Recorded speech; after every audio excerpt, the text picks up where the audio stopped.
Hello everyone and welcome back to my YouTube channel.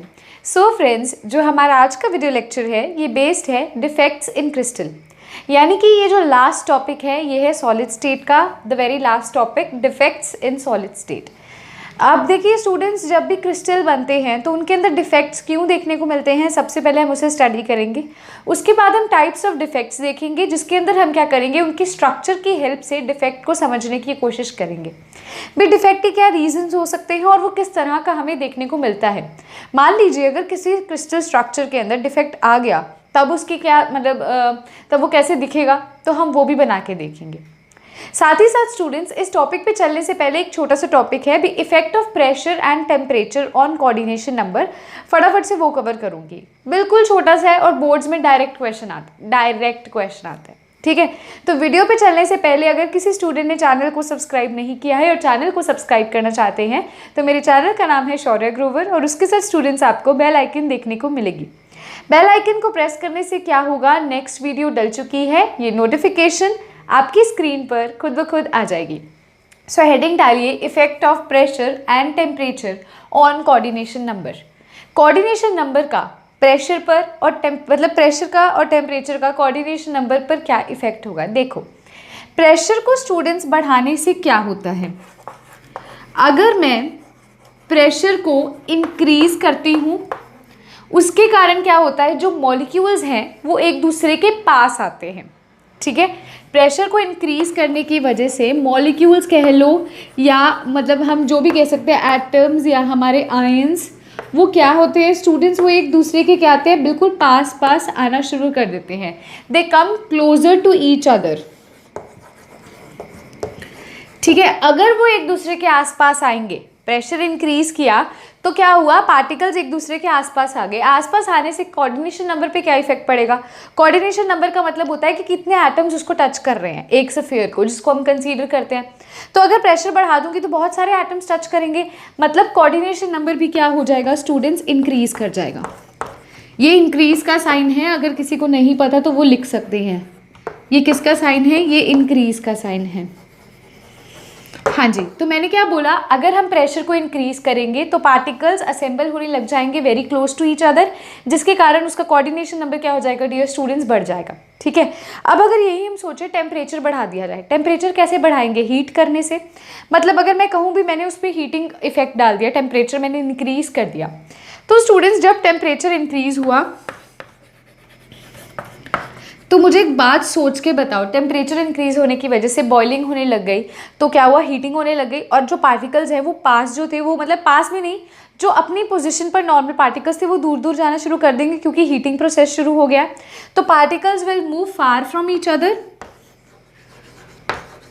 Particles will move far. अब अगर particles दूर दूर चले जाएंगे तो कोऑर्डिनेशन नंबर पे क्या इफेक्ट पड़ेगा। कोऑर्डिनेशन नंबर होता है भी कितने एटम्स टच कर रहे हैं एक पर्टिकुलर एटम को। तो अगर हमने क्या किया, टेम्परेचर इंक्रीज कर दिया तो पार्टिकल्स दूर चले जाएंगे, तो कोऑर्डिनेशन नंबर क्या हो जाएगा, डिक्रीज कर जाएगा। रीजन क्या, जो पहले कोऑर्डिनेशन नंबर था, पहले मान लो कोई एक एटम, उसने 4 एटम्स को वो टच कर रहा है, हमने क्या किया, टेम्परेचर बढ़ा दिया तो वो 4 की बजाय अब सिर्फ 2 को टच करता है। क्यों, क्योंकि जो पार्टिकल्स हैं वो दूर दूर हो गए तो वो उसको टच नहीं कर रहे हैं। अगर वो उसको टच नहीं कर रहे हैं तो कोऑर्डिनेशन नंबर क्या हो जाएगा स्टूडेंट्स, डिक्रीज कर जाएगा। तो इस केस में क्या होगा, कोऑर्डिनेशन नंबर क्या हो जाएगा, डिक्रीज कर जाएगा। अब एक खुद सोच के देखो, अब स्टूडेंट्स ये एग्जाम में एग्जैक्ट क्वेश्चन आ जाता है भी प्रेशर का और टेम्परेचर का क्या इफेक्ट होता है। तो प्रेशर को इंक्रीज करने से कोऑर्डिनेशन नंबर इंक्रीज होगा। क्यों, क्योंकि जो पार्टिकल्स हैं वो क्लोज आ जाते हैं एक दूसरे के, जिसके कारण क्या होता है, वो एक पार्टिकल एक से ज़्यादा पार्टिकल्स को टच करता है और कोऑर्डिनेशन नंबर इंक्रीज करता है। ठीक है, और टेम्परेचर के केस में क्या होता है, टेम्परेचर इंक्रीज करोगे तो पार्टिकल्स फार मूव करेंगे, जिसके कारण उनका कोऑर्डिनेशन नंबर क्या हो जाएगा, डिक्रीज कर जाएगा। क्यों, क्योंकि उनमें रैंडमनेस बढ़ जाती है, मूवमेंट बढ़ जाती है, वो दूर दूर जाना शुरू कर देते हैं। क्लियर है, ये तो बहुत छोटा सा टॉपिक था। अब जो हमारे चैप्टर का मेन टॉपिक और लास्ट टॉपिक है डिफेक्ट्स इन क्रिस्टल, हम वो स्टडी करते हैं। सो एक और चीज़ आपसे बात करती हूँ, एक और चीज़ देखो, इसी में आपको बताती हूँ, अगर कोऑर्डिनेशन नंबर डिक्रीज कर रहा है और इंक्रीज कर रहा है तो क्या होता है स्ट्रक्चर में ना, हमें एक चेंज देखने को मिलता है। मान लो जो पहले हमारे पास स्ट्रक्चर था, ठीक है, पहले मेरे पास था 6:6 वाला स्ट्रक्चर था। आपको मैं एक बात बताती हूँ, 6:6 वाला NaCl का था। NaCl वाला ये जो 6:6 वाला स्ट्रक्चर था, जैसे ही प्रेशर बढ़ाया गया क्या हुआ, कोऑर्डिनेशन नंबर इंक्रीज हो गया। रीज़न क्या था, क्योंकि पार्टिकल्स पास आने लगे। इसके कारण क्या होता है डियर स्टूडेंट्स, इसके कारण ना ये NaCl के स्ट्रक्चर से CsCl का स्ट्रक्चर बन जाता है, जिसकी रेशो 8:8 होती है। क्यों ऐसा होता है, क्योंकि कोऑर्डिनेशन बढ़ जाता है। कोऑर्डिनेशन नंबर आपको याद होगा, ये जो रेशो थी ये क्या थी, कोऑर्डिनेशन नंबर की रेशो थी। प्रीवियस लेक्चर में मैंने आपको बताई थी। तो अगर एक मतलब जिसका कोऑर्डिनेशन नंबर कम है, ऐसे स्ट्रक्चर में हम प्रेशर बढ़ा दें, उसमें क्या होगा, अगर मैंने उसमें प्रेशर बढ़ा दिया तो उसका कोऑर्डिनेशन नंबर बढ़ जाएगा। कोऑर्डिनेशन नंबर बढ़ेगा तो स्ट्रक्चर के अंदर भी चेंज आएगा। क्यों, क्योंकि पहले मान लो 4 एटम्स प्रेजेंट थे, ठीक है, मैंने क्या किया, मैंने क्या प्रेशर बढ़ा दिया, कोऑर्डिनेशन नंबर बढ़ गया। अब 4 की बजाय और एटम्स आ गए, जिसके कारण क्या हुआ, कोऑर्डिनेशन नंबर बढ़ गया। अब पहले कोऑर्डिनेशन नंबर 6:6 की फॉर्म में था, अब बढ़ने के कारण वो किस रेशो में आ गया, 8:8 में। तो आपसे क्या होता है, पेपर में ना ये भी पूछ लेते हैं भी NaCl का जो स्ट्रक्चर था वो क्या हो गया, हीट मतलब प्रेशर इंक्रीज करने पर CsCl में कन्वर्ट हो गया। ये किस कारण हुआ, तो आप बोल सकते हो क्योंकि हमने प्रेशर इंक्रीज किया तो क्या हुआ, मॉलिक्यूल्स क्लोजर आने लगे, जिसके कारण कोऑर्डिनेशन नंबर बढ़ गया। और हमें टेम्परेचर इंक्रीज करने पर जब कोऑर्डिनेशन नंबर डिक्रीज करता है, तो इसका एग्जांपल हम ले सकते हैं भी जब CsCl था 8:8 की फॉर्म में प्रेजेंट होता है, हमने इसको हीट किया, हमने जब इसको हीट किया, टेम्परेचर प्रोवाइड किया, तो देखने को मिला भी CsCl का स्ट्रक्चर किस में कन्वर्ट हो गया, NaCl में कन्वर्ट हो गया, जो कि 6:6 फॉर्म में प्रेजेंट था। तो आपको कंफ्यूज करने के लिए स्टूडेंट्स बहुत कंफ्यूज हो जाते हैं, भूल जाते हैं किस में प्रेशर को बढ़ाया, किस में टेम्परेचर को बढ़ाया। प्रेशर को बढ़ाने का मतलब क्या होता है, कोऑर्डिनेशन नंबर को बढ़ाना। टेम्परेचर को बढ़ाने का मतलब होता है कोऑर्डिनेशन नंबर को कम करना। तो प्रेशर को बढ़ाया तो ये बढ़ गया और टेम्परेचर को बढ़ाया तो ये घट गया और स्ट्रक्चर भी चेंज हो गया। पहले स्ट्रक्चर NaCl का रॉक लाइक स्ट्रक्चर था, रॉक सॉल्ट लाइक स्ट्रक्चर, बाद में ये CsCl का हो गया। पहले ये CsCl का था, इसमें टेम्परेचर के केस में टेम्परेचर बढ़ाते ही ये किस में कन्वर्ट हो गया, NaCl rock salt like structure में कन्वर्ट हो गया। ठीक है, अब मैं इसको फटाफट से इरेज करती हूँ और अब आप देखने लगे हैं डिफेक्ट्स इन क्रिस्टल। फटाफट से हेडिंग डाल लीजिए, डिफेक्ट्स इन क्रिस्टल। अब देखो स्टूडेंट, सबसे पहला क्वेश्चन ये राइज करता है भी डिफेक्ट्स जब भी आते हैं इसका क्या रीज़न है, डिफेक्ट्स होने का क्या रीज़न है, डिफेक्ट्स का क्या रीज़न है, भी क्यों होते हैं। कोई भी क्रिस्टल है, एक नॉर्मल क्रिस्टल है, मैं क्या करती हूँ, इस रूम को एक क्रिस्टल लेके चलती हूँ, मतलब लैटिस कंसीडर करके चलती हूँ ना, यूनिट सेल। तो मैं कहती हूँ भी यहाँ पर कहीं ना कहीं एटम्स प्रेजेंट है। अब मैं कहूँ भी ये स्ट्रक्चर जैसा दिखता है वैसा ये नहीं दिख रहा है, इसके अंदर कुछ चेंजेस हो गए। या तो कोई एटम क्या हुआ, अपनी जगह बदल के चला गया, या कोई बाहर से कोई एटम मतलब कहीं और आ गया, इस रूम के अंदर आ गया, या मैं कहूँ भी कहीं से मैं कहूँ भी इसका स्ट्रक्चर ही बदल गया कोऑर्डिनेशन नंबर के कारण। तो ये सब क्यों होता है, डिफेक्ट क्यों देखने को मिलता है। डिफेक्ट बताऊँगी किस तरह के डिफेक्ट होते हैं, एक नॉर्मल आइडिया दे रही हूँ। डिफेक्ट मतलब कि कुछ खराबी क्यों देखी गई क्रिस्टल्स में। सबसे पहला रीज़न होता है भी सडन कूलिंग या हीटिंग कर दे। तो आप लिख सकते हो रीजंस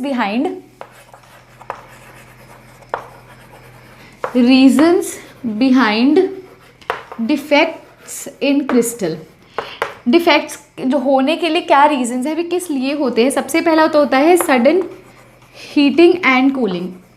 भी कई बार क्या होता है, हीट कर देते हैं हम क्रिस्टल को या उसको हम कूल डाउन कर देते हैं, तो उसके कारण क्या होता है, पार्टिकल्स इधर उधर मूव कर जाते हैं, उस क्रिस्टल में से बाहर निकल जाते हैं, मिसप्लेस हो जाते हैं या मिस हो जाते हैं या रिप्लेस हो जाते हैं किसी और एटम से। तो उसमें क्या होता है, फ़र्क देखने को मिलता है, कुछ ना कुछ गड़बड़ देखने को मिलती है क्रिस्टल स्ट्रक्चर में। जो पहले क्रिस्टल स्ट्रक्चर था और जो नया क्रिस्टल स्ट्रक्चर बनेगा वो सेम नहीं होगा, कुछ ना कुछ डिफेक्ट होगा। तो वो किस कारण हो सकता है, सडन हीटिंग या कूलिंग के कारण हो सकता है। सेकेंड चीज़ होती है इम्प्योरिटी।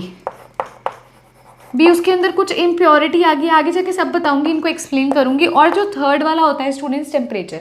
अगर आप टेम्परेचर बढ़ा दोगे या घटा दोगे तो उसका भी इफेक्ट क्या पड़ता है, डिफेक्ट्स पर पड़ता है। उसके कारण क्या होता है, एक क्रिस्टल के अंदर हमें डिफेक्ट देखने को मिलता है, कुछ ना कुछ खराबी देखने को मिलती है।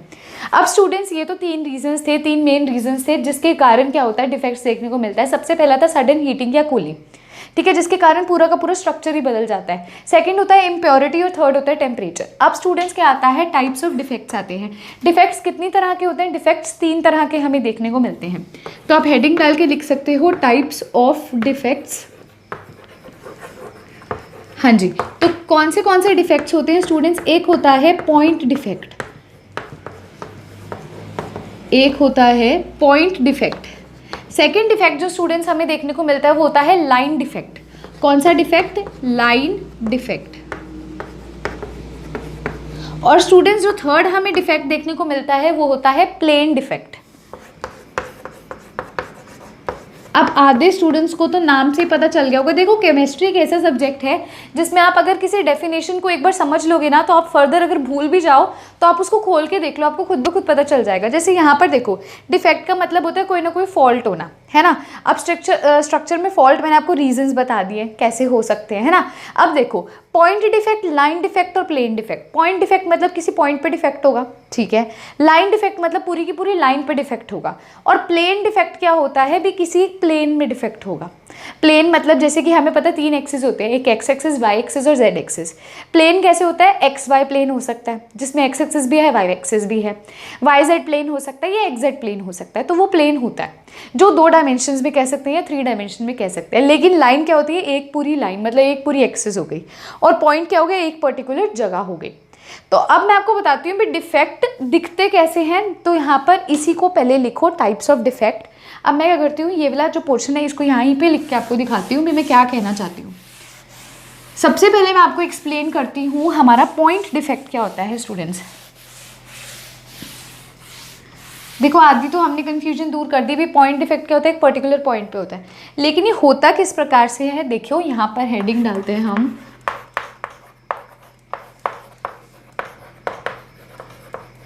Point defect. हाँ जी स्टूडेंट्स, तो पॉइंट डिफेक्ट को देखने से पहले, नहीं चलो पहले बता ही देती हूँ, फिर आपको एक पर्टिकुलर आइडल स्ट्रक्चर भी एक्सप्लेन कर दूंगी। तो पॉइंट डिफेक्ट में क्या होता है भी, कोई भी एटम, एनी एटम और आयन, हमने क्या बोलना है, एटम या फिर आयन, एटम या फिर ion which is either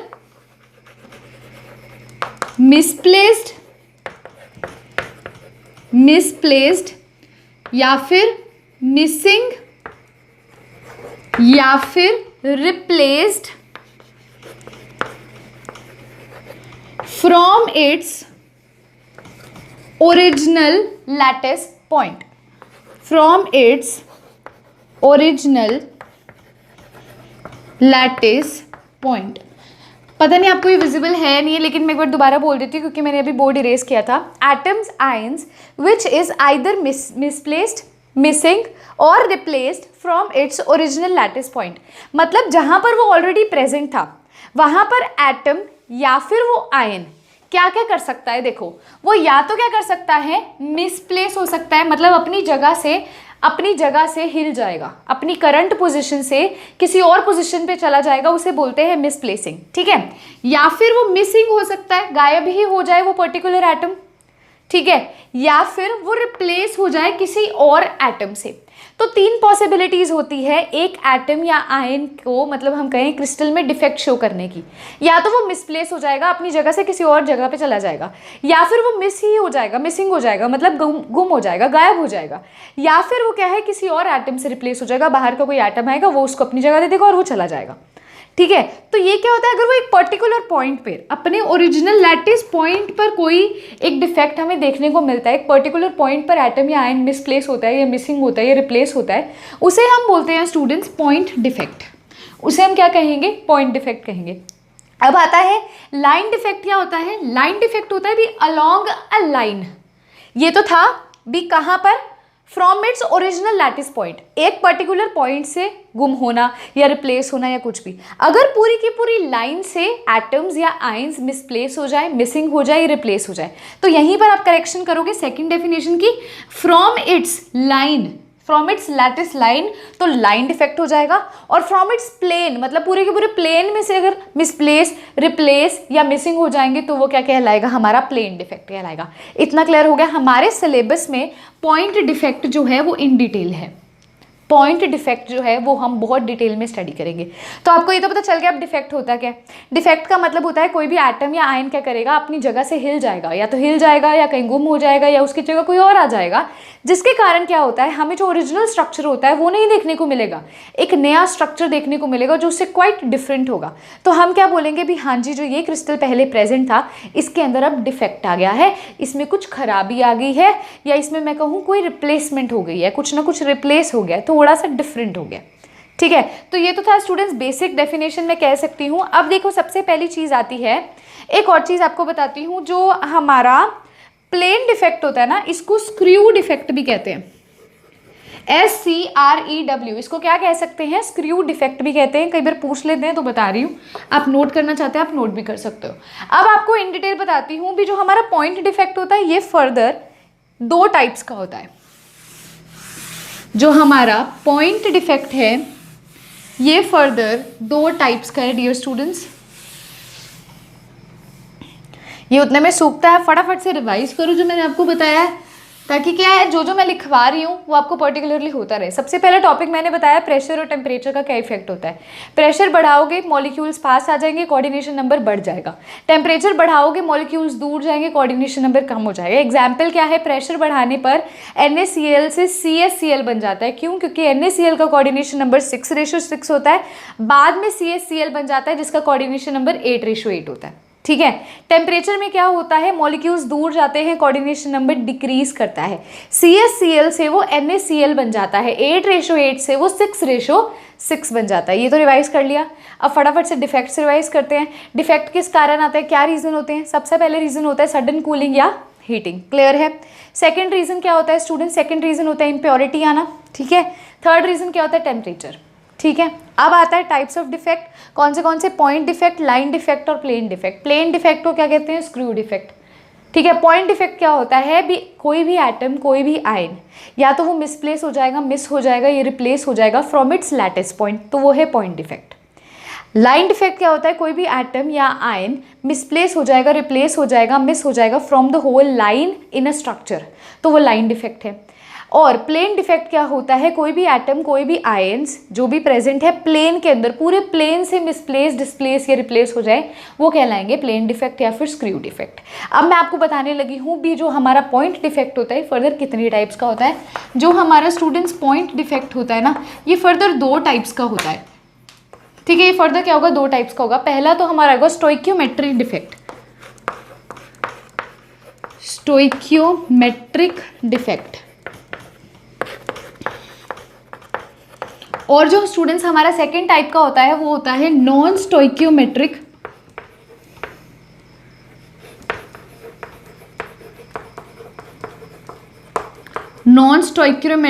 defect.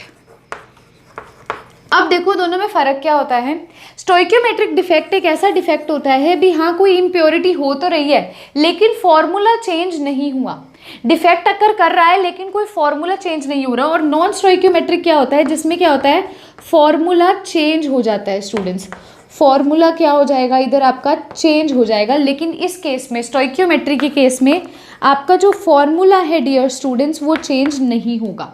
मैं आपको इसकी डेफिनेशन लिखवा देती हूँ सो दैट आप इसको नोट कर सकते हैं।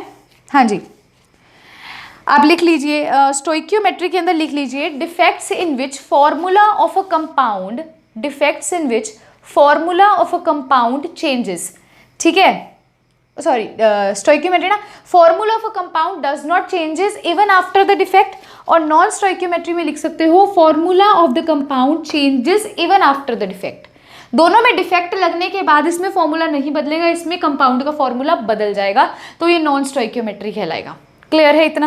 अब हम इन दोनों को क्या करेंगे, डिटेल में स्टडी करेंगे, लेकिन उससे पहले मैं आपको एक आइडियल स्ट्रक्चर बताती हूँ। आइडियल स्ट्रक्चर का मेरा क्या मतलब होता है, आइडियल स्ट्रक्चर मतलब एक्चुअल में क्रिस्टल कैसे दिखता है, एक्चुअल में क्रिस्टल हमें कैसा दिखेगा, मैं आपको यहाँ ड्रॉ करके दिखाती हूँ।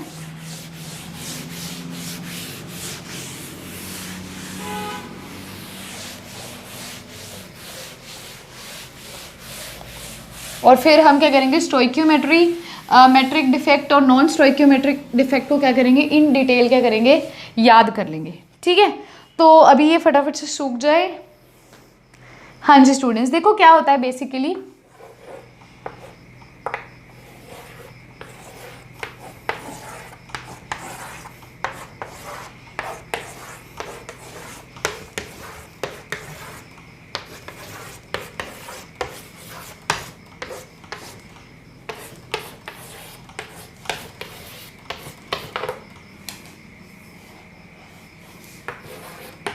हाँ जी, तो ये आपको कुछ इस प्रकार का स्ट्रक्चर देखने को मिलेगा जिसमें क्या होगा, पॉजिटिव नेगेटिव, मतलब कैटायंस और एनायंस क्या होंगे, अरेंज्ड होंगे, positive negative, negative positive, negative positive negative और पॉजिटिव।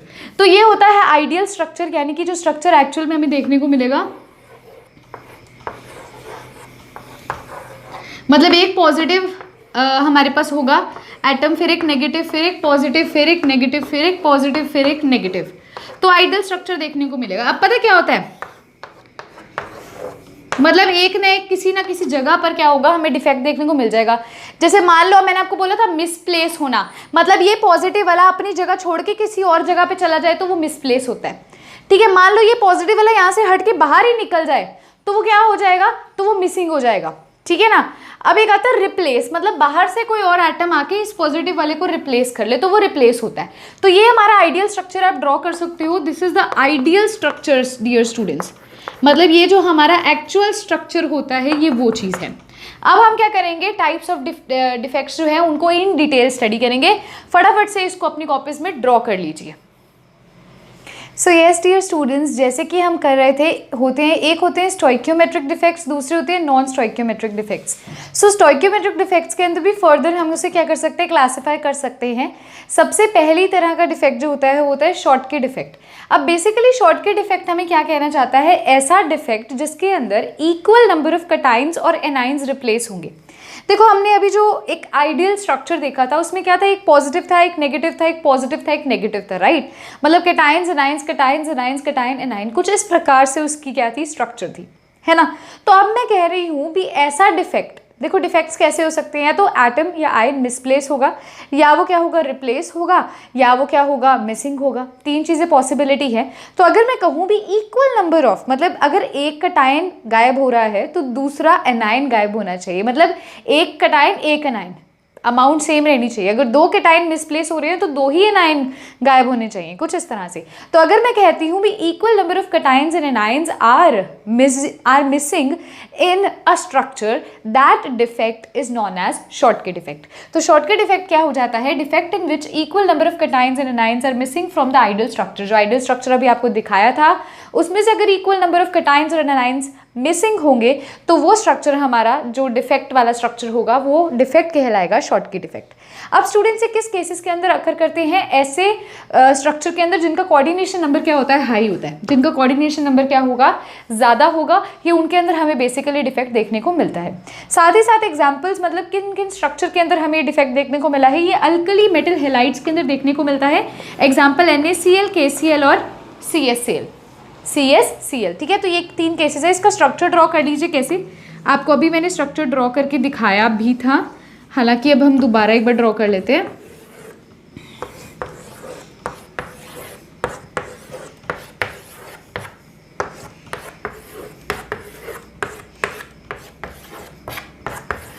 हाँ जी, तो इसमें क्या था, एक हमारा पॉजिटिव, एक नेगेटिव, एक पॉजिटिव एटम, एक negative atom, negative positive, negative positive, negative, यहाँ एक और बढ़ाना पड़ेगा इसे।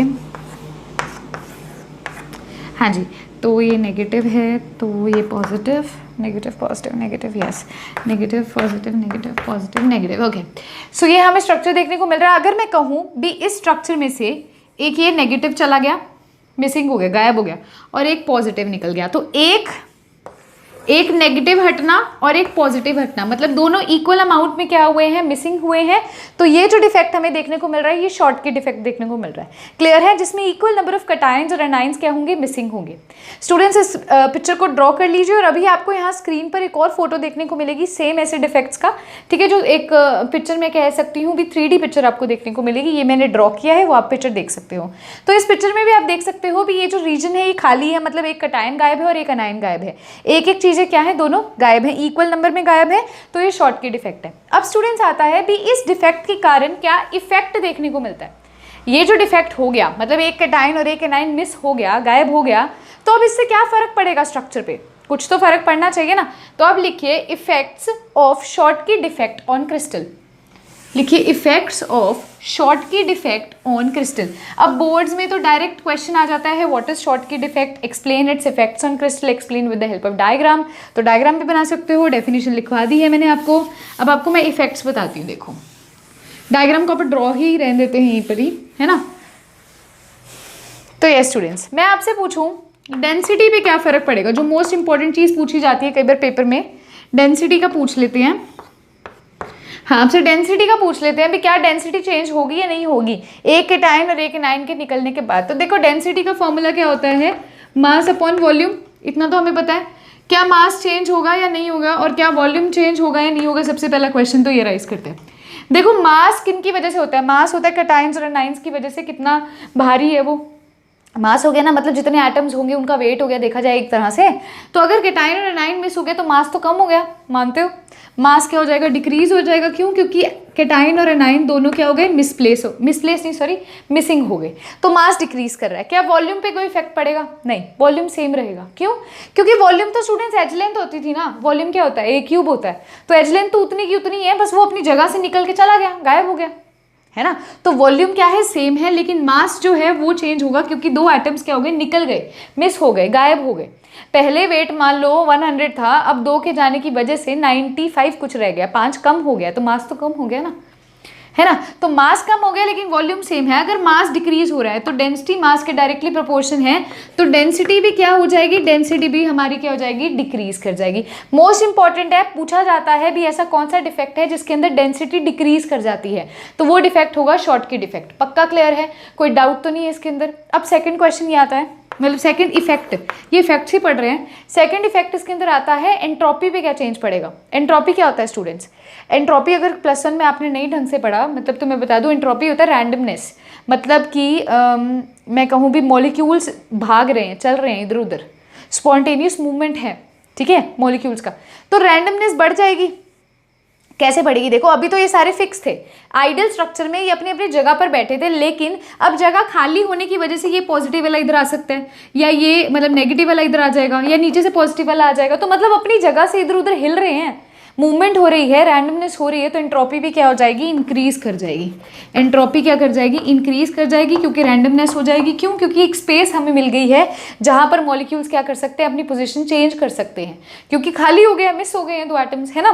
तो देखो डेंसिटी डिक्रीज हो रही है, एंट्रोपी क्या हो रही है स्टूडेंट्स, इंक्रीज हो, ये है ना। एक और है मैं आपको लिखा दी हूँ, हाँ जी, कंडक्टिविटी। स्टूडेंट्स कंडक्टिविटी पे क्या इफेक्ट पड़े, जब आप इसे इलेक्ट्रिक फील्ड में डालोगे तो कंडक्टिविटी भी स्टूडेंट्स इंक्रीज करेगी। कंडक्टिविटी, हाँ जी, कंडक्टिविटी भी क्या हो जाएगी, इंक्रीज कर जाएगी स्टूडेंट्स जब आप इलेक्ट्रिक फील्ड में डालोगे। तो इन इफेक्ट्स को वीडियो को पॉज करके नोट कर लीजिए। अब हम जो है सेकेंड टाइप ऑफ डिफेक्ट जो होता है उसे करने वाले हैं, ठीक है। डायग्राम को भी साथ में ड्रॉ कर लीजिएगा। सो ये स्टूडेंट्स, जैसे कि मैंने आपको बोला कंडक्टिविटी क्या हो जाएगी, इंक्रीज कर जाएगी। कंडक्टिविटी क्यों बढ़ेगी, क्योंकि हमने उसे इलेक्ट्रिक फील्ड में डाला है, तो इलेक्ट्रिक फील्ड में डालने की वजह से मूवमेंट होगी तो कंडक्टिविटी बढ़ेगी। और कंडक्टिविटी इंक्रीज होने से क्या होगा, ये किस तरह बिहेव करेगा, ये पी टाइप ऑफ सेमीकंडक्टर की तरह बिहेव करेगा। किसकी तरह बिहेव करेगा, पी टाइप ऑफ सेमीकंडक्टर। अब आप कहोगे ये क्या चीज़ है, सेमीकंडक्टर वाला जो टॉपिक है इसके बाद हम स्टडी करेंगे, लेकिन एक बार फिलहाल के लिए इसको आप नोट कर लो कि ये जो है मतलब हमारा जो शॉर्टकी डिफेक्ट है इसके अंदर पी टाइप ऑफ सेमीकंडक्टर की तरह हमारा क्रिस्टल क्या करेगा, बिहेव करेगा। सो एक बार फटाफट से रिवाइज करते हैं क्या इफेक्ट्स हैं स्टूडेंट्स। सबसे पहले डिफेक्ट हमारा आता है शॉर्टकी डिफेक्ट। शॉर्टकी डिफेक्ट एक ऐसा डिफेक्ट होता है जिसके अंदर इक्वल नंबर ऑफ कैटायंस और एनायंस अपनी जगह से गुम हो जाते हैं, गायब हो जाते हैं। मिसप्लेस नहीं बोलना, मिसिंग बोलना है, गलती मत करके आना, वहाँ पर मिसिंग हो जाता है, मतलब वो गायब हो जाते हैं। साथ ही साथ इसके अंदर क्या इफेक्ट्स हमें देखने को मिलते हैं, सबसे पहला इफेक्ट ये देखने को मिलता है भी डेंसिटी डिक्रीज कर जाती है। डेंसिटी जो है वो मास बाय वॉल्यूम होती है। हमें पता है वॉल्यूम सेम रहेगा लेकिन मास जो है वो कम हो जाएगा। क्यों, क्योंकि 2 एटम्स निकल चुके हैं, गायब हो चुके हैं। मास डिक्रीज हो जाएगा तो डेंसिटी भी क्या हो जाएगी स्टूडेंट्स, डिक्रीज कर जाएगी। तो डेंसिटी डिक्रीज हो गई। सेकेंड इफेक्ट जो देखने को मिलता है वो है एंट्रोपी। एंट्रोपी होता है रैंडमनेस, यानी कि पार्टिकल्स का इधर उधर चलना। अगर जगह खाली हो जाएगी तो एक पार्टिकल उसकी जगह पर आ सकता है, दूसरा भी आ सकता है, कोई भी आ सकता है, क्योंकि स्पेस मिल गई। पहले तो वो टाइटली अरेंज थे, लेकिन अब एक एटम मिस हो गया, गायब हो गया, तो उसकी जगह कोई और एटम ले सकता है, यानी कि पार्टिकल्स इधर उधर मूव कर सकते हैं, तो एंट्रोपी इंक्रीज कर जाएगी। और लास्ट आता है कंडक्टिविटी। तो कंडक्टिविटी भी क्या होता है स्टूडेंट्स, इंक्रीज करेगी, क्योंकि इलेक्ट्रिक फील्ड में जब हम चलाएंगे तो यहाँ पर देखो आपको स्पेस देखने को मिल रहा है, तो पार्टिकल्स मूवमेंट शो करेंगे। मूवमेंट शो करने के कारण क्या होता है, ये बिहेव कर रहे हैं as P type of semiconductor. तो ये तो था हमारा सबसे पहला जो डिफेक्ट देखने को मिलता है, शॉर्टकी डिफेक्ट। अब सेकंड डिफेक्ट जो हमें देखने को मिलता है दैट इज फ्रिंकल डिफेक्ट। फ्रिंकल डिफेक्ट क्या है स्टूडेंट्स, फटाफट से नोट करते हैं, हेडिंग डाल लीजिए फ्रिंकल डिफेक्ट, ये भी स्टोइकियोमेट्रिक डिफेक्ट के अंडर ही आता है। मैं तब तक इसे इरेज करती हूँ, आप साथ साथ रिवाइज करते रहिए। देखिए रिवाइज करेंगे तो फटाफट याद भी हो जाएगा, दोबारा लेक्चर देखने की जरूरत भी नहीं पड़ेगी।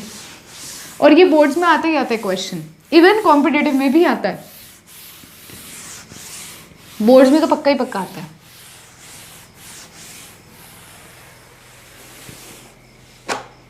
हाँ जी, फ्रेंकल डिफेक्ट, हेडिंग डाल लीजिए फ्रेंकल डिफेक्ट।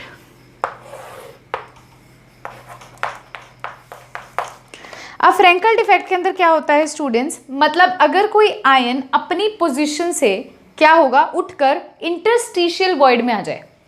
अब इंटरस्टिशियल वॉइड क्या देखते हैं, देखो अभी डायग्राम बनाया था, पहले दोबारा से डायग्राम ही बना रही हूँ, फिर डेफिनेशन लिखवाती हूँ।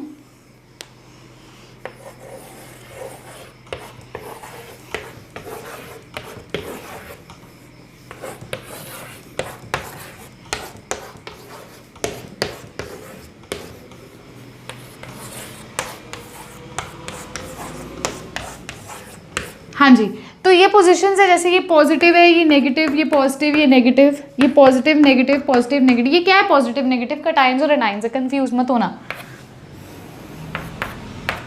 हाँ जी, तो अगर मैं कहूँ भी कोई एक क्या है एटम अपनी जगह छोड़कर क्या करता है, इंटरस्टिशियल स्पेस में आ जाए, जैसे ये पॉजिटिव ने अपनी जगह छोड़ी और ये यहाँ पर आ गया, ठीक है, वैसे ही इस पॉजिटिव ने अपनी जगह छोड़ दी, ये यहाँ आ गया, या फिर इस नेगेटिव ने अपनी जगह छोड़ दी, यहाँ आ गया, मतलब अपनी जगह छोड़कर ये बीच वाली स्पेस में आ जाए, इंटरस्टिशियल वॉइड में आ जाए। ये कौन सी स्पेस है, इंटरस्टिशियल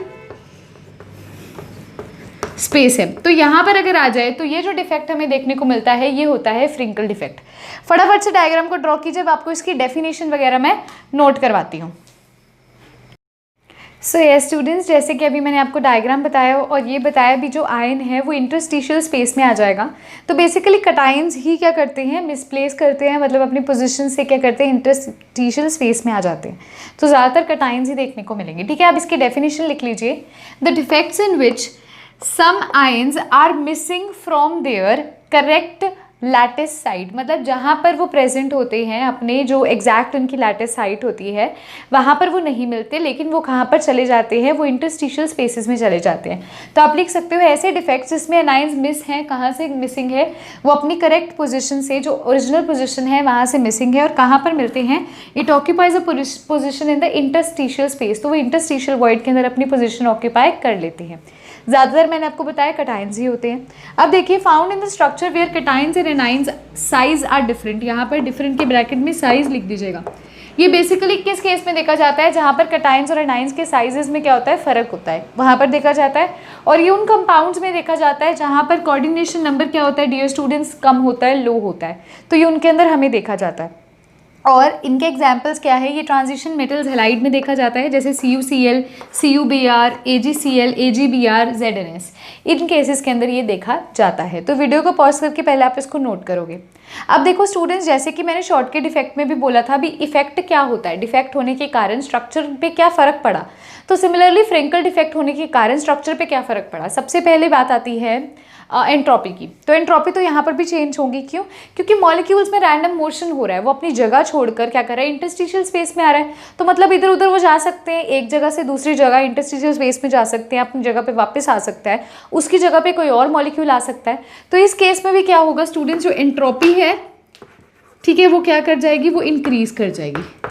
सेकेंड इफेक्ट क्या होता है, सेकेंड इफेक्ट होती है डेंसिटी। अब इधर खुद सोच के बताइए, क्या मास और वॉल्यूम में चेंज हो रहा है, वॉल्यूम में तो कोई चेंज नहीं हो रहा, क्या मास में चेंज हो रहा है, नहीं, मास में भी चेंज नहीं हो रहा। क्यों, क्योंकि एटम ने सिर्फ अपनी जगह बदली है, करंट पोजीशन से इंटरस्टिशियल पोजीशन पे आया है, लेकिन बाहर तो नहीं निकला ना।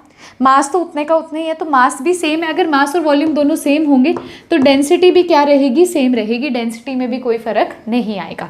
लेकिन वही शॉर्ट के डिफेक्ट में डेंसिटी हमारी डिक्रीज कर जाती थी, है ना।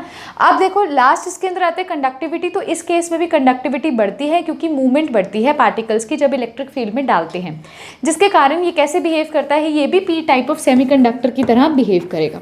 तो ये क्या था स्टूडेंट्स, इनके क्या थे इफेक्ट्स से। अब आप इसको फटाफट नोट करो। अब हम देखते हैं थर्ड टाइप ऑफ डिफेक्ट, जो कि स्टोइकियोमेट्रिक डिफेक्ट के ही अंडर आता है। तो वीडियो को पॉज करके स्टूडेंट्स इसको नोट करेंगे।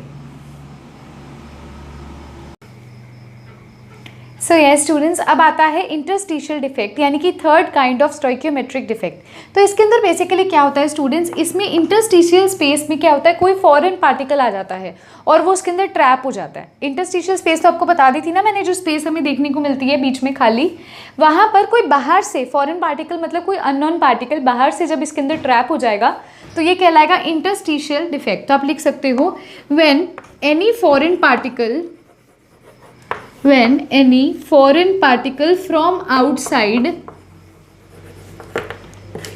from outside gets trapped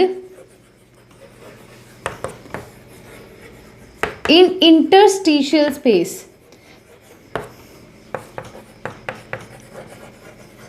तो वो क्या हो जाएगा, इंटरस्टिशियल डिफेक्ट हो जाएगा। अब मुझे इसके अंदर इफेक्ट बताओ स्टूडेंट्स, बेसिकली क्या देखने को मिलते हैं, क्या डेंसिटी चेंज होगी, डेंसिटी चेंज होगी। क्यों? क्योंकि कुछ नया ऐड हो रहा है, बाहर से आ रहा है, तो डेंसिटी क्या होगी, बढ़ेगी। क्यों? क्योंकि मास बढ़ेगा, तो डेंसिटी क्या हो जाएगी, बढ़ जाएगी। और कंडक्टिविटी भी क्या हो जाएगी स्टूडेंट्स, इंक्रीज कर जाएगी। साथ ही साथ क्या इसके अंदर फॉर्मूला सेम रहेगा, हाँ जी फॉर्मूला सेम रहेगा, लेकिन फ़र्क कितना है, अभी बाहर से कोई ना कोई फॉरेन पार्टिकल उसके अंदर एंटर कर जाएगा। तो आप इसको वीडियो को पॉज करके नोट कर सकते हो। अब हम देखते हैं सेकेंड काइंड जो होता है, मतलब स्टोइकियोमेट्रिक डिफेक्ट यहीं खत्म हो गया। अब हम देखेंगे नॉन स्टोइकियोमेट्रिक डिफेक्ट के बारे में। सो यस स्टूडेंट्स, अब आता है नॉन स्टोइकियोमेट्रिक डिफेक्ट। बेसिकली ये तीन तरह के देखने को मिलते हैं। मैंने आपको स्टोइकियोमेट्री और नॉन स्टोइकियोमेट्री में जब डिफरेंस बताया था तो ये कहा था भी स्टोइकियोमेट्रिक डिफेक्ट्स वो होते हैं जिनके अंदर फॉर्मूला चेंज नहीं होता, हालांकि डिफेक्ट ज़रूर देखने को मिलेगा लेकिन फॉर्मूला सेम रहेगा, एज इट इज़ रहेगा। नॉन स्टोइकियोमेट्रिक वो डिफेक्ट्स होते हैं जिनके अंदर फॉर्मूला भी चेंज हो जाता है, जैसे कि Fe मतलब आपको जो देखने को मिलेगा मैं आपको बताती हूँ, Fe.93O, ठीक है, ये होता है non stoichiometry.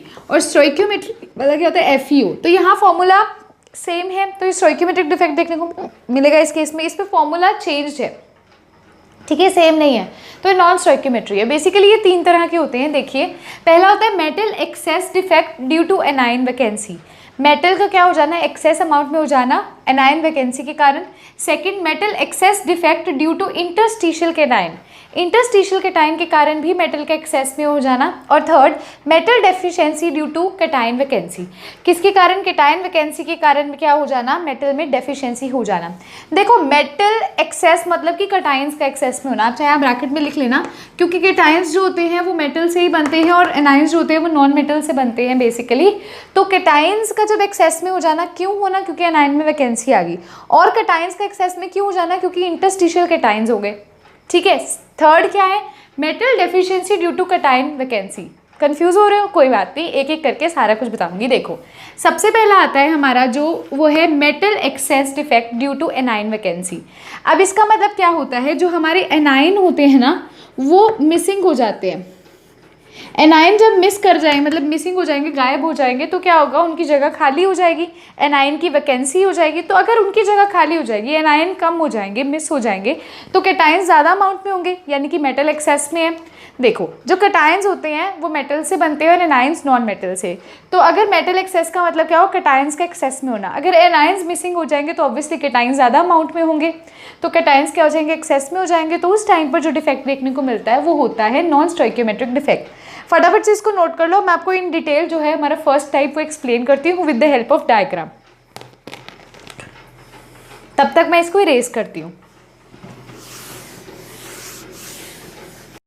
So yes students, अब नॉन स्टोइकियोमेट्रिक के अंदर सबसे पहला केस आता है जब एनाइन वैकेंसी होती है और मेटल एक्सेस में हो जाता है। तो डायग्राम के थ्रू सबसे पहले इसे समझेंगे। देखिए, पहले आपने नॉर्मल बना देना आइडियल क्रिस्टल, उसके बाद मैंने बोला एनाइन वैकेंसी। एनाइन यानी कि नेगेटिवली चार्ज, एनाइन वैकेंसी का मतलब क्या हुआ, नेगेटिवली चार्ज पार्टिकल जब निकल ही जाएगा बाहर ही। तो मैंने क्या किया, यहाँ पर एक ये नेगेटिवली चार्ज पार्टिकल हटा दिया और यहाँ से मैंने एक और, हाँ, ये हटा दिया। तो यहाँ पर ये क्या हो गया, एनाइन वैकेंसी हो गई, मतलब यहाँ पे खाली है, एनाइन की वैकेंसी हो गई। तो अब स्टूडेंट्स आपको पता है एनाइन नेगेटिव चार्ज होता है, तो उस नेगेटिव चार्ज पार्टिकल की जब वैकेंसी हो जाती है तो पॉजिटिव चार्ज पार्टिकल एक्सेस में हो जाता है, जिसको हम बोलते हैं मेटल एक्सेस। तो ये जो डिफेक्ट होता है ये होता है नॉन स्टोइकियोमेट्रिक डिफेक्ट, जिसके अंदर हम कहते हैं भी मेटल एक्सेस डिफेक्ट होता है ड्यू टू एनाइन वैकेंसी। भी नेगेटिव पार्टिकल चला गया, उसकी वैकेंसी के कारण क्या हुआ, मेटल एक्सेस में हो गया।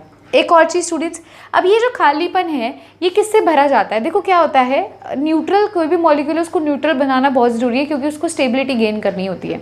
तो अब यहाँ पर नेगेटिवली चार्ज पार्टिकल निकल गया तो पॉजिटिवली बहुत ज़्यादा हो गया। अब न्यूट्रल करने के लिए, पॉजिटिव और नेगेटिव को इक्वल करने के लिए हम क्या करेंगे, बाहर से इलेक्ट्रॉन्स को इन खाली स्पेसेस में मतलब एंटर करवाएंगे, ट्रैप करवाएंगे, और फिर इस सेंटर पे जहाँ पर वो इलेक्ट्रॉन्स आएंगे, मतलब ये 9 वैकेंसी स्पेसेस पर, इन्हें हम बोलते हैं F centre. F centre basically responsible होता है कलर के लिए। तो आपको क्या होता है, कई डिफेक्ट होते हैं जिसके अंदर आपको ये देखने को मिलेगा, ये सुनने को मिलेगा भी, इसके अंदर जब डिफेक्ट हुआ तो उसका कलर चेंज हो गया, कलर में फ़र्क आ गया, पहले येलो था फिर वाइट हो गया, या वाइट था येलो हो गया। तो आपको मैं बताऊंगी, तो वो एग्जांपल्स में बताऊंगी। तो कलर में चेंज आ गया, वो किस कारण होता है? एफ सेंटर के कारण होता है। एफ सेंटर एक ऐसी जगह होती है जहाँ पर इलेक्ट्रॉन्स आकर फिट हो जाते हैं, ट्रैप हो जाते हैं, और वहाँ वो कहाँ पर होते हैं? जहाँ पर एनाइन वैकेंसी होती है। ठीक है, तो पहले आपने डायग्राम को ड्रॉ करना है स्टूडेंट्स, अब इसको नोट करते हैं। एफ सेंटर के बारे में बहुत कुछ पूछा जाता है, ठीक है, तो आप ये याद रखिएगा, मतलब जहाँ पर A9 vacancy, negatively charge particle अपनी जगह छोड़ गया तो कोई ना कोई नेगेटिव तो आएगा उस पॉजिटिव को बैलेंस करने के लिए, तो इस वजह से हम उसे एफ सेंटर बोलते हैं। तो अब लिखिए, in it some of the anions are missing, कुछ एनाइंस मिसिंग है फ्रॉम देयर करेक्ट लैटिस, अपनी पोजीशन में से मिसिंग है। So metal is in excess, तो मेटल एक्सेस में हो गया, मतलब पॉजिटिवली चार्ज पार्टिकल ज़्यादा हो गया क्योंकि नेगेटिवली मिसिंग है। टू मेंटेन न्यूट्रलिटी, न्यूट्रलिटी को मेंटेन करने के लिए electrons are filled at the space of anion, anion की जगह पर इलेक्ट्रॉन्स भरे जाते हैं जिसको हम एफ सेंटर कहते हैं, जो किसके लिए रिस्पॉन्सिबल होता है? कलर चेंज के लिए स्टूडेंट्स रिस्पॉन्सिबल होता है। क्लियर है? अब आप वीडियो को पॉज करके इसको नोट करोगे। अब मैं आपको इसके एग्जाम्पल्स लिखवाती हूँ डियर स्टूडेंट्स, तो वीडियो को पॉज करके इसको नोट कर लीजिए। सो येस फ्रेंड्स, अभी आपको मैंने फर्स्ट जो टाइप बताई थी उसके अंदर मैंने आपको बोला था अभी एनाइन वैकेंसी के कारण मेटल एक्सेस में होते हैं, तो उसके एग्जांपल्स लिख लो। Excess of Na in NaCl, तो मैंने आपको बोला था ना भी जो एफ सेंटर होता है वो कलर के लिए रिस्पॉन्सिबल होता है, तो वो येलो बना देता है कलर वाइट से। ठीक है, तो आप ये देख सकते हो अभी क्रिस्टल का कलर चेंज हो जाता है इस डिफेक्ट के आने से। फिर नेक्स्ट एग्जाम्पल है excess of K in KCl, मतलब पोटेशियम का एक्सेस होना पोटेशियम क्लोराइड के अंदर, ये वॉयलेट बना देता है। ठीक है, तो और एक और चीज़ स्टूडेंट्स, ये एन टाइप ऑफ सेमीकंडक्टर की तरह बिहेव करता है, लेकिन जो हमारे स्टोइक्योमेट्री वाले थे वो पी टाइप शो करते थे, ये एन टाइप शो करते हैं, और ये पैरामैग्नेटिक होते हैं। पैरामैग्नेटिक क्यों होते हैं? क्योंकि इलेक्ट्रॉन आ रहा है, अब इलेक्ट्रॉन आ रहा है तो वो अनपेयर्ड इलेक्ट्रॉन, ये ना कभी एक आ रहा है ऐसे है ना, तो अनपेयर्ड इलेक्ट्रॉन है तो ये पैरामैग्नेटिक बिहेवियर शो करेगा, ये आप नोट कर लीजिएगा। अब स्टूडेंट्स आती है सेकंड टाइप, जिसमें क्या होता है metal excess defect due to interstitial cation. Interstitial cation के कारण, यानी कि पॉजिटिव चार्ज स्पीशीज, इंटरस्टिशियल का मतलब क्या होता था? कोई फॉरेन पार्टिकल बाहर से अंदर आ रहा है। इंटरस्टिशियल कैटाइन का मतलब भी क्या हुआ? भी कोई फॉरेन कैटाइन बाहर से अंदर आ रहा है इंटरस्टिशियल स्पेस में, तो ये इंटरस्टिशियल स्पेस है तो कोई भी फॉरेन कैटाइन क्या आ रहा है? बाहर से अंदर आ रहा है, राइट। तो ये कुछ इस तरह का डिफेक्ट देखने को मिलेगा। अब आप मुझे एक बात बताओ, तो आप यहाँ पे लिख सकते हो some extra metal ion are trapped in the interstitial space. अब मतलब कोई बाहर से कोई फॉरेन पार्टिकल जो है वो आकर ट्रैप हो जाएगा इंटरस्टिशियल स्पेस में, तो ये डिफेक्ट क्या कहलाएगा? इंटरस्टिशियल कैटाइन के कारण कहलाएगा। और यहाँ पर मेटल एक्सेस में क्यों हो जाएगा? क्योंकि मेटल का मतलब होता है कैटाइंस, तो अगर एक और कैटाइन बाहर से आ जाएगा तो सारा पॉजिटिव चार्ज हो जाएगा ना, तो इसलिए मेटल एक्सेस हो जाएगा। तो यहाँ पर भी स्टूडेंट्स हमें इलेक्ट्रॉन्स इसको देने पड़ेंगे क्योंकि न्यूट्रलाइज करना है। तो अगर हम इलेक्ट्रॉन्स देंगे तो ये भी क्या कहलाएगा? एन टाइप ऑफ सेमीकंडक्टर कहलाएगा। ठीक है डियर स्टूडेंट्स, अब वीडियो को पॉज करके इन दोनों को नोट कर लो। अब हम देखते हैं लास्ट टाइप जो आती है नॉन स्टोइकियोमेट्रिक कंपाउंड्स के अंदर। सो ये स्टूडेंट्स, अब आती है last type non stoichiometric defect की। देखिए क्या है, metal deficiency defect due to the cation vacancy. अभी तक हमने मेटल एक्सेस में देखा था, अब मेटल डेफिशिएंसी की भी टाइप है। भी मेटल यानी कि हमारे कैटाइंस भी कम हो सकते हैं, वो कम होंगे जब कैटाइन की वैकेंसी हो जाएगी, यानी कि पॉजिटिवली चार्ज स्पीशीज अपनी जगह छोड़ जाएगा। तो इस स्ट्रक्चर में देखिए, जैसे कि पॉजिटिवली चार्ज स्पीशीज हटा दी, ये हटा दी, तो देखो पिछले वाले केस में एनाइन वैकेंसी थी तो एनाइन हटा दिया था, नेगेटिव हटा दिया था, लेकिन यहाँ पर कैटाइन वैकेंसी है तो पॉजिटिव हटा दिया, तो अब ये कैटाइन की वैकेंसी हो गई, राइट। तो अब जब कैटाइन की वैकेंसी होगी तो ऑब्वियसली मेटल डेफिशिएंसी हो जाएगी, मतलब कैटाइंस कम हो जाएंगे और एनाइंस क्या हो जाएंगे? ज़्यादा हो जाएंगे, मतलब नेगेटिवली चार्ज पार्टिकल ज़्यादा हो जाएंगे। तो ये पी टाइप ऑफ सेमीकंडक्टर कहलाएगा और यहाँ पर नेगेटिवली चार्ज स्पीशीज एक्सेस में होगी। साथ ही साथ स्टूडेंट्स एक टर्म बहुत पूछी जाती है जिसे हम डोपिंग कहते हैं। डोपिंग होता है process of insertion of foreign particle, भी बाहर से कोई फॉरेन पार्टिकल अंदर आएगा, उसे हम क्या कहते हैं? डोपिंग कहते हैं। तो तीनों टाइप होपफुली आपको क्लियर हो चुकी है कि पहला होता है एनाइन वैकेंसी, यानी कि एनाइंस अपनी जगह छोड़ देते हैं और एफ सेंटर बनकर इलेक्ट्रॉन्स बाहर एंटर करते हैं। सेकंड जो होती है इंटरस्टिशियल वाली वैकेंसी होती है, मतलब इंटरस्टिशियल स्पेस में कोई फॉरेन पार्टिकल आ जाता है। और जो लास्ट वाली होती है कटायन वैकेंसी, यानी कि पॉजिटिवली वाली अपनी जगह छोड़ देता है ना। सो स्टूडेंट्स, यहीं पर जो हमारा लास्ट वीडियो लेक्चर था सॉलिड स्टेट का वो फिनिश होता है। अब एक और चीज़ आपको बता देती हूँ, जो छोटी सी टर्म थी एन टाइप और पी टाइप में। एन टाइप का मतलब होता है नेगेटिव, पी टाइप का मतलब तो पॉजिटिव। याद करने के लिए आपको कह सकती हूँ, एन टाइप कब अकर करता है, जब नेगेटिव स्पीशीज ज़्यादा होती है, और पी टाइप कब अकर करता है, जब पॉजिटिवली स्पीशीज ज़्यादा होती है। ठीक है। सो स्टूडेंट्स, यहीं पर जो हमारा जो वीडियो लेक्चर है मतलब सॉलिड स्टेट का लास्ट वीडियो लेक्चर वो यहीं पर फिनिश होता है। यहीं पर हमारा ये चैप्टर फिनिश होगा। अब हम क्या करेंगे, नेक्स्ट चैप्टर को शुरू करेंगे। सो अगर आज का वीडियो लेक्चर आपको अच्छा लगा है तो लाइक कर दीजिए, बहुत अच्छा लगा है तो शेयर कर सकते हैं, सब्सक्राइब कर सकते हैं। एक और चीज़ डियर स्टूडेंट्स, आपको क्वेश्चंस जो है वो कम्युनिटी टैब पे ज़रूर अवेलेबल होंगे, आप उन क्वेश्चंस को अटेम्प्ट कर सकते हैं और वीकली क्वेश्चन सीरीज़ में उनका सोल्यूशन आपको ऑब्वियसली मिल जाएगा। सो जिन्होंने चैनल को अभी तक सब्सक्राइब नहीं किया वो मेरे चैनल को सब्सक्राइब कर सकते हैं। मेरे चैनल का नाम है शौर्य ग्रोवर और उसके साथ स्टूडेंट्स आपको बेल आइकन देखने को मिलेगी। बेल आइकन को प्रेस करेंगे तो नेक्स्ट वीडियो डल चुकी है ये नोटिफिकेशन आपकी स्क्रीन पर खुद ब खुद आ जाएगी। Thanks a lot dear students, have a good day.